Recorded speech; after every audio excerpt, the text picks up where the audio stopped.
We are back, and as we said, this is the final portion of our debate. The campaigns have told us they wish not to have anything close to a lightning round, but let's just say we'd like the frequency and velocity of the questions to quicken in this segment. We'll try to move it along and fit a lot in. Starting with you, Governor Romney, are you a member of the Tea Party? I don't think you carry cards in the Tea Party. I believe in a lot of what the Tea Party believes in.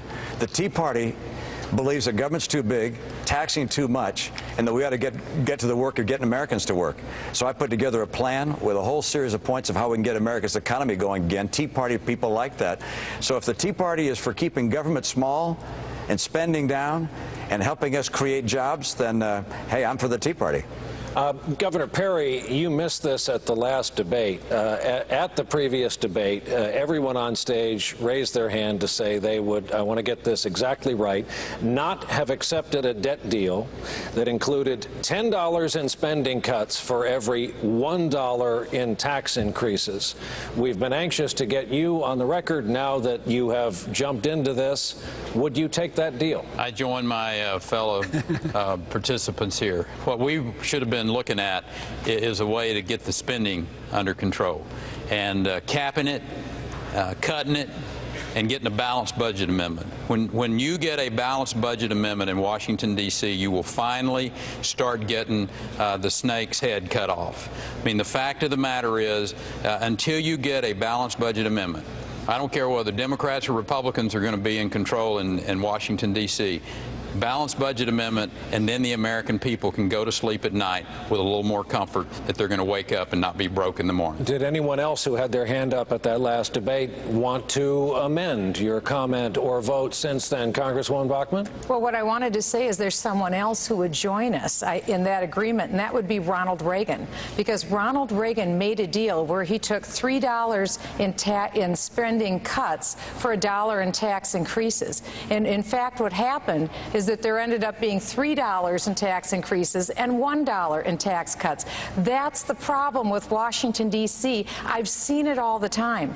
That's why I've been leading on this issue for the last 5 years, and why we can't trust the status quo in Washington, D.C. We have to have a president with a core sense of conviction that's going to fight on these issues and recognize. And so we would welcome the former president to this club. Governor Huntsman, you said some interesting things about pledges. Everyone up here has taken a pledge not to raise taxes. Dangerous business to you?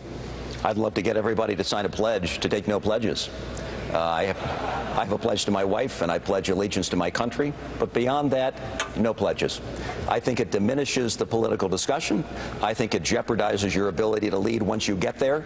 And I started when I was approached when I first ran for governor in 2004.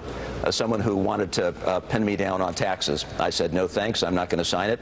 I didn't raise taxes. We had historic tax cuts in our state. So look at somebody's record. That's always a pretty good indicator and barometer of where they're likely to go. I wanted to go back to your comments on 9/11 to ask kind of an obvious follow-up. Do you think we're safer today? I think we've lost our confidence as a country. I think we have had our innocence shattered. I think 10 years later, we look at the situation and we say, we have 100,000 troops in Afghanistan. This is not about nation building in Afghanistan.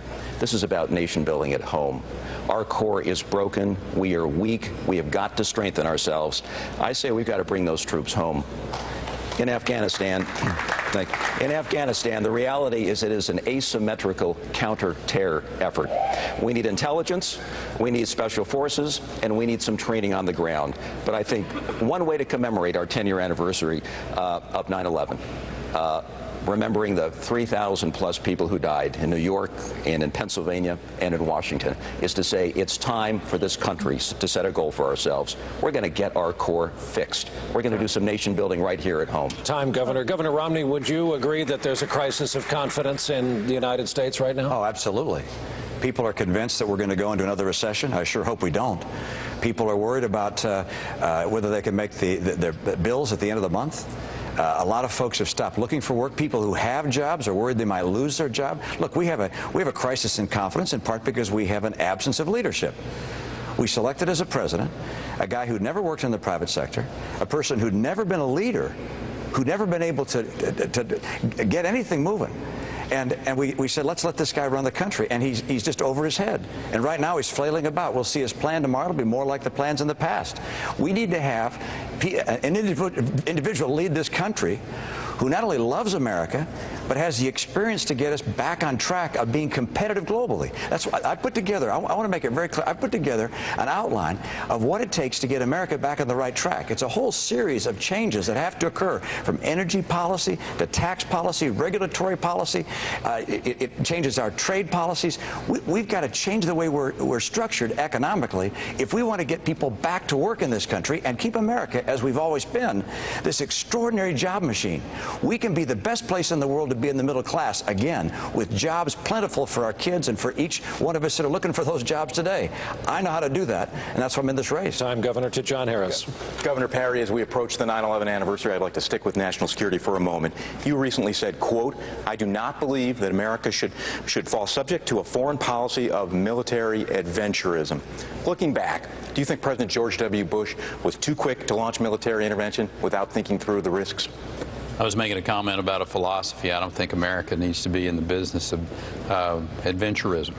But let me just say something about the President of the United States. And I know he's taken lots of slings and arrows here today. But one thing that I want to say that he did do that I agree with, that he maintained the chase, and we took out a very bad man in the form of bin Laden, and I tip my hat to him. I give more props to those Navy SEALs that did the job. But the other thing that this president has done, he has proven for once and for all that government spending will not create one job. Keynesian policy and Keynesian theory is now done. We'll never have to have that experiment on America again. And I might add that he kept Gitmo open against the will of his base, and I'm glad he did that. Americans safer for it.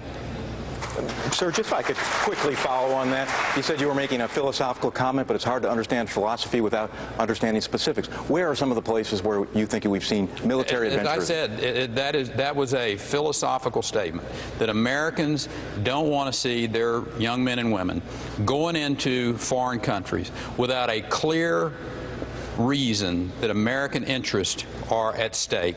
And they want to see not only a clear entrance, they want to see a clear exit strategy as well. We should never put our young men and women's lives at risk when American interests are not clearly defined by the President of the United States, and that's one of the problems this President is doing today. Congresswoman Bachmann, on the same theme, you opposed the U.S. intervention in Libya. If President Obama had taken the same view, Gaddafi would in all likelihood still be in power today. To be clear, are you advocating a shift away from the George W. Bush freedom agenda with its emphasis on removing dictators from power and promoting human rights? Well, I want to say, as devastating as our economy is with the policies of Barack Obama, I think that he has actually weakened us militarily and with the United States presence globally. We have, for many years, maintained global order in the world with our United States military. We have the finest military. But in this last debt ceiling debate, one of the alternatives that came forward that we're going to be looking at with this new super committee of 12 different members of Congress is to see that our military could be hit with a huge reduction in resources. The president has not done what he needs to do to keep the United States safe. If you look at the biggest issue in the Middle East, it's a nuclear Iran. And the president has taken his eyes off that prize. As a matter of fact, what he's done is he said, in fact, to Israel that they need to shrink back to their indefensible 1967 borders. I sit on the House Permanent Select Committee on Intelligence. We deal with the nation's classified secrets. And I firmly believe that the President of the United States has weakened us militarily and put us more at risk than at any time. Congresswoman, time, and thank you. I just want to follow up on that. The Arab Spring is a big, big issue in the world, and the question is, what role does the U.S. have, including militarily, to promote democracy and topple dictators? I didn't hear your answer with respect to Libya. Well, I believe that it was wrong for the president to go into Libya. Number one, his own Secretary of Defense, Gates, said that there was no American vital interest in Libya. If there is no vital interest, that doesn't even meet the threshold of the first test for military involvement. The other thing is we didn't know who the rebel forces were in Libya. Take a look at where we're at in Libya today. Take a look at the oil revenues. We don't know if they will get in the hands of people who will have designs on radical Islam and the implication of a global caliphate. These are very serious issues, and I think it was wrong for the President of the United States to go into Libya. Senator Santorum, your reaction to Congresswoman Bachmann's stand on what we're watching take place in Libya right up till tonight? Well, we're in the Reagan Library, and I'm hearing from at least a couple of people on this panel a very isolationist view of where the Republican Party should be headed about pulling troops out with Governor Huntsman and with Ron Paul. The bottom line is Ronald Reagan was committed to America being a force for good around the world. We were a society that believed in ourselves and believed that we can spread our vision to the rest of the world and make this country a safer country as a result of it. We didn't have missions where we put exit strategies saying this date is when we're going to leave. We didn't say that we are the problem and the cause of the problems that confront us around the world. We are a source for good. We could have been a source for good from the very get-go in Libya. But this president was indecisive and confused from the very beginning. He only went along with the Libyan mission because the United Nations told him to, which is something that Ronald Reagan would have melted in like the old Wicked Witch of the West before he would have allowed that to happen. This is a very important issue for our party. Are we going to stand in the Reagan tradition, or are we going to go the isolationist view that some in this party are advocating? Time. Governor Huntsman, sure, I'd like to get to you.